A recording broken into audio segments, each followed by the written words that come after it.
छात्रों के जीवन में सफलता के 10 सुनहरी नियम। 1. अपना लक्ष्य बनाएं। क्या आप बड़े होकर सफल व्यक्ति बनना चाहते हैं? जीवन शानो शौकत से गुजरना चाहते हैं? क्या आप चाहते हैं कि जीवन भर आपको पैसों की कोई कमी न रहे? तो इसके लिए जरूरी है अभी से जीवन में लक्ष्य बनाएं। आप डॉक्टर, इंजीनियर, पायलट जो भी बनना चाहते हैं, जिस क्षेत्र में भी आपकी रुचि है, उसको अपनी लाइफ का पक्का टारगेट बनाकर चले। आज के आधुनिक युग में आपके लिए महत्वपूर्ण बात यह है कि आज के पढ़े लिखे माता पिता अपने बच्चों को उनकी रुचि के अनुसार करियर चुनने की इजाजत देते हैं। वे समझते हैं कि जिस क्षेत्र में भी जाए, चाहे पढ़ाई, एक्टिंग, पेंटिंग, चिकित्सा, विज्ञान, शिक्षक, पर कामयाब जरूर हो। और अपने क्षेत्र का कामयाब होने के लिए आपको अपनी रुचि के अनुसार अपना लक्ष्य निर्धारित करना जरूरी है। लक्ष्य निश्चय का सबसे बड़ा लाभ यह है कि आप पूरी लगन के साथ अपने टारगेट को प्राप्त करने में जुट जाते हैं। दिमाग कहीं और भटकेगा नहीं। 2. कक्षा में सक्रिय भागीदारी। छात्रों को स्कूल की दैनिक गतिविधियों में भी भाग लेना चाहिए, चाहे वह पढ़ाई हो, खेलकूद हो या कोई और मनोरंजन कार्यक्रम।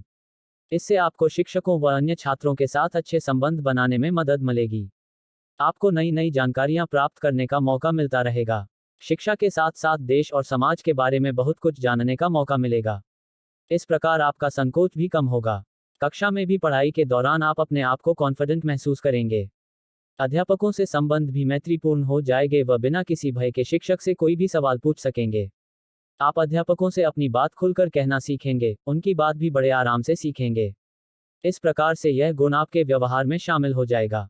आप शिक्षकों के अलावा घर पर अपने माता पिता से भी किसी समस्या पर बात करने सहज अनुभव करने लगेंगे, और ये तो हम जानते ही है कि यदि कोई समस्या हो तो बिना संकोच के बड़ों से साझा कर लेने पर वो अपने आप उसका हल निकाल देते हैं, वह हमारे दिमाग पर कोई बोझ नहीं रहता। हम अपनी पढ़ाई पर पूरा ध्यान दे पाते हैं। आई विचारों की शक्ति। 3. टाइम टेबल बनाएं। पढ़ाई हमारे लिए बोझ न बन जाए, इसलिए जरूरी है कि बीच बीच में आप आराम और मनोरंजन, खेल के लिए भी समय निकालें। सब चीजों के लिए समय निकालने के लिए जरूरी है आप काम का समय निर्धारित कर ले। टाइम टेबल के द्वारा ही आप लोग अपना समय सही ढंग से प्रयोग करना सीखते हैं। टाइम टेबल की मदद से आप सभी कार्यों को, चाहे खेल हो या पढ़ाई, आराम हो या मनोरंजन, जो भी हो, के लिए पर्याप्त समय निकाल पाएंगे। वह एक काम को ज्यादा देर तक लगातार करने के कारण मानसिक व शारीरिक थकान भी महसूस नहीं होगी। आजकल बड़े बड़े इंस्टीट्यूट में कंपटीशन की तैयारी शुरू करवाने से पहले छात्रों का टाइम मैनेजमेंट का कोर्स करवाया जाता है। सभी कार्यों को सही समय पर पूरा कर लेने की वजह से छात्र चिंता मुक्त रहते हैं। वह खुद को अगले कार्यों के लिए तरोताजा महसूस भी करते हैं। पढ़ाई के साथ साथ दोस्तों, परिवार, रिश्तेदार और खुद अपने लिए भी समय निकाल पाते हैं। एक निश्चित टाइम टेबल बनाने के बाद हमें बस 1-2 दिन थोड़ी दिक्कत महसूस होती है, उसके बाद तो ये हमारी दिनचर्या बन जाती है। टाइम टेबल की वजह से ही हमें पढ़ाई के बीच में खेलने का भी समय मिल जाता है, जो हमें तंदुरुस्त रखता है और हमारी पढ़ाई भी अच्छी होती रहती है।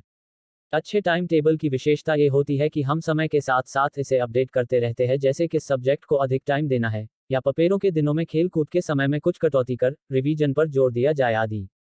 4. अच्छे दोस्त संगति। अच्छे दोस्त। आप पर आपकी संगति अर्थात दोस्तों के व्यवहार बहुत असर पड़ता है, इसलिए दोस्तों का चयन करते समय बहुत सोच विचार करना जरूरी है। दोस्ती केवल मौज मस्ती के लिए नहीं होती, बल्कि एक सच्चा और अच्छा दोस्त जीवन के मायने ही बदल देता है। दोस्ती करते समय कोई लालच नहीं होना चाहिए, किंतु जहां तक हो सके उन लोगों से दोस्ती करें जिनके विचार आपसे मिलते हो। आपके लिए सबसे महत्वपूर्ण यह है कि आपकी दोस्ती अगर उन लोगों से है जिनका लक्ष्य आपकी ही तरह हो, जैसे आपकी मित्र मंडली में आप भी और आपके दोस्त सभी सॉफ्टवेयर इंजीनियर बनना चाहते हैं, तो आपके लिए सोने पर सुहागे जैसी बात होएगी। आप जब भी चाहे सेम टॉपिक पर डिस्कस कर सकते हैं तथा स्टडी में एक दूसरे की हेल्प भी कर सकते हो। ग्रुप डिस्कशन भी बहुत फायदेमंद होगी। आप और आपका दोस्त एक दूसरे की प्रेरणा भी बन सकते हैं।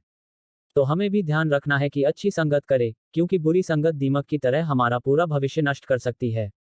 5. खुद पर तथा अपनी मेहनत पर विश्वास रखें। यदि आपने अपना लक्ष्य बना लिया है तो समय समय पर जांच करते रहे कि आप अपने लक्ष्य की ओर सही चल रहे हैं।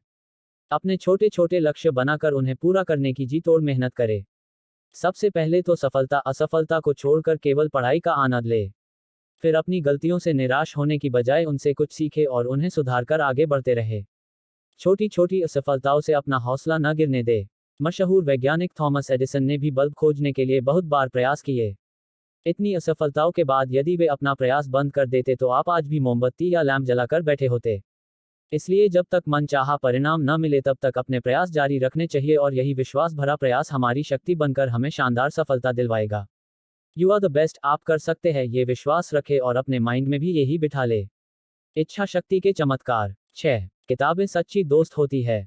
छात्र जीवन में किताबें सबसे अच्छी दोस्त होती है। जीवन भर व्यक्ति को कभी अकेला नहीं छोड़ती बल्कि मुश्किल में उसका सही मार्गदर्शन भी करती है। ये ऐसी दोस्त है जो हमें खूब प्रेरणा देती है और उसके बदले में हमसे कुछ नहीं मांगती। आजकल तो अच्छी और प्रेरणादायक पुस्तकों के भंडार उपलब्ध है और हर व्यक्ति को जरूरत है उनसे सही ज्ञान प्राप्त कर अपने जीवन में उतारने की। ये महापुरुषों की जीवनी भी हो सकती है या और कोई अपनी रुचि के अनुसार। इन किताबों में ज्ञान के भंडार होता है वह उन्हें अपने दैनिक जीवन में भी अमल में लाना चाहिए। हम सुनते हैं कि सभी कामयाब व्यक्तियों को पुस्तक पढ़ने का शौक जरूर होता है। वे जितने भी व्यस्त हो अपने साथ कोई ना कोई अच्छी किताब जरूर रखते हैं और जहां भी समय मिले यात्रा के दौरान या जब भी फुर्सत हो वे अपनी किताब निकाल पढ़ना शुरू कर देते हैं। कामयाब व्यक्तियों को ही पुस्तकें पढ़ने का शौक नहीं होता, बल्कि जो अच्छी पुस्तकें पढ़ते हैं वे एक ना एक दिन जरूर कामयाब होते हैं। इसलिए दोस्तों मैं आपको राय दूंगा कि अपनी स्कूल की पढ़ाई के साथ साथ आप स्कूल की लाइब्रेरी में जरूर जाए तथा वहां रोजाना कुछ टाइम जरूर बिताए व अपनी रुचि के अनुसार किताबें पढ़े और उनसे खूब ज्ञान और प्रेरणा प्राप्त करे ताकि आप में आगे बढ़ने का उत्साह बना रहे। 7. मोबाइल टीवी का जरूरत अनुसार प्रयोग। आधुनिकता की भाग दौड़ में आज हर व्यक्ति स्मार्टफोन को अपना स्टेटस सिंबल समझने लगा है। ऐसे में हमारे बच्चे भी इससे बच नहीं पाएंगे। स्कूलों में भी एक दूसरे से महंगा फोन रखने की होड़ लगी रहती है। इसके अलावा छात्रों ने कंप्यूटर, वीडियो गेम, टीवी का जाल अपने चारों तरफ बुन लिया है। दोस्तों इन सब के लाभ तो है, लेकिन इसका जरूरत से ज्यादा प्रयोग हमें बीमार करता जा रहा है। शोध से पता चला है कि हम जितनी भी वायरलेस उपकरण प्रयोग करते हैं उसकी किरणें हमारे दिमाग को कमजोर करती है। जैसे आप सीधी बात समझो, जब घर पर तार वाले टेलीफोन होते थे तो हमें लगभग सभी रिश्तेदारों के फोन नंबर याद रहते थे, किंतु अब हम नंबर याद रखने की कोशिश ही नहीं करते। मतलब हम अपने दिमाग को कम प्रयोग करने लगे हैं। अब हमें कई बार तो अपने घर के सदस्यों के नंबर भी याद नहीं रहते। छोटी उम्र में ही बच्चों को चश्मे लग जाते हैं और उनका हद से ज्यादा प्रयोग तो इतना खतरनाक होता जा रहा है कि बच्चों को मानसिक रोगी तक बना छोड़ता है। ये चीजें बनाई गई हमारे मनोरंजन और आराम के लिए, किंतु बच्चों ने खाना पीना सोना सभी मोबाइल के साथ कर दिया है। इसलिए दोस्तों इसका प्रयोग केवल जरूरत तक ही करें, न कि अपनी लत बना ले। आज छुट्टी के दिन पक्का निश्चय करें कि आज हम इन इलेक्ट्रॉनिक्स गैजेट का बिल्कुल प्रयोग नहीं करेंगे, तो देखना उस दिन आपके मन मस्तिष्क को कितना आराम मिलेगा। 8. खुले मैदान में खेल कूद। योग और व्यायाम हमें कई प्रकार की शारीरिक और मानसिक बीमारियों से बचाते हैं।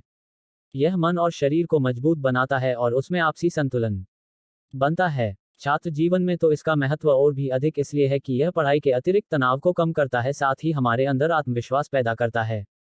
स्कूल के बाद ट्यूशन और फिर घर में पढ़ाई का जोर इतना अधिक है कि छात्रों को अधिक समय एक स्थान पर बैठे गुजरना पड़ता है। इसलिए भी छात्रों को व्यायाम, खेलकूद और योग के लिए समय निकलना बेहद जरूरी है। ये शरीर में लचक पैदा करता है तथा पाचन तंत्र को भी मजबूत करता है। अक्सर देखा जाता है कि छात्र एक जगह पढ़ते हैं वहीं पर बैठे खाना भी खा लेते हैं और आजकल तो पिज्जा, बर्गर, कोल्ड ड्रिंक्स के चक्कर में मोटापे का शिकार भी होते जा रहे हैं तथा धीरे धीरे आलस की पकड़ में आ जाते हैं। ऐसे में छात्रों को पढ़ने के बीच में निश्चित अंतराल पर अपनी सीट छोड़ थोड़ी देर घूमने जाना चाहिए। अपना टाइम टेबल इस प्रकार से बनाया जाए कि हमारे पर पढ़ाई के साथ साथ खेलने और एक्सरसाइज करने के लिए भी पर्याप्त समय हो।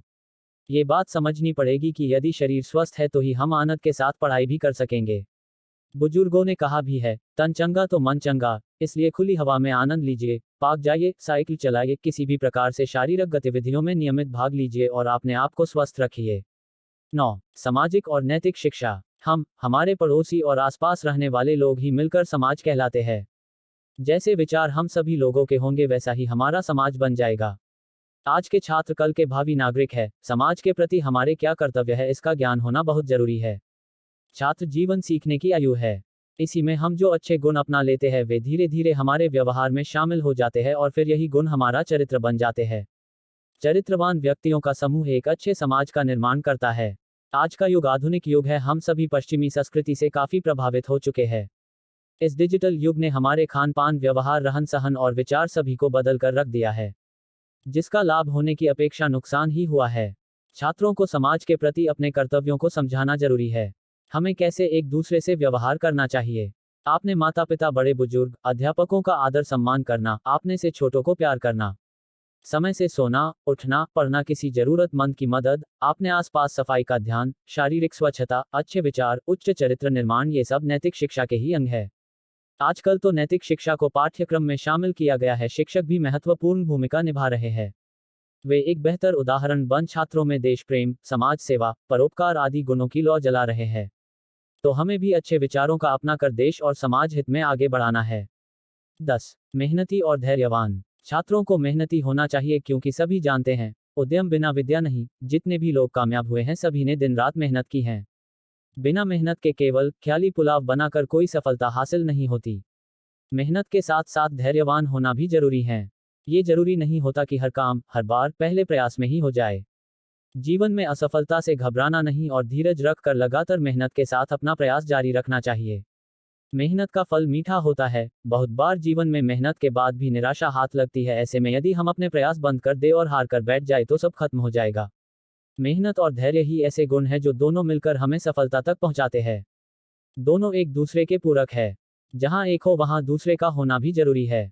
मेहनत रूपी दाल में यदि धैर्य का तड़का लगा हो तो बहुत स्वादिष्ट हो जाती है।